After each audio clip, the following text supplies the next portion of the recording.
Hello mga bossy, ngayong araw ay dumating na yung aming order na Regasco at ayan, nag-aayos na kami ng MT. Kung mapapansin yung mga bossing, napakaganda ng tangke ng Regasco at ito ang kagandahan mo sa Regasco mga bossing. Tinitimbang nila ang kanilang mga binababang tangke na sa ganun, ito ay tama sa laman. Ito ang kagandahan sa Regasco. Tinimbang na sa planta, tinitimbang pa rin dito.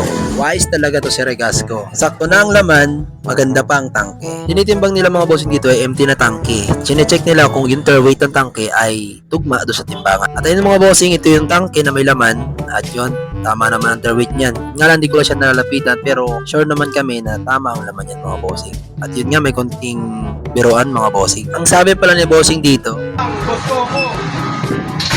Pogi. Kasama ni po. Pogi. Walang kamatayan na siya. Sorry, Pogi. Kailangan mag-ibay na kayo ng driver na ngayon po. Gusto ko.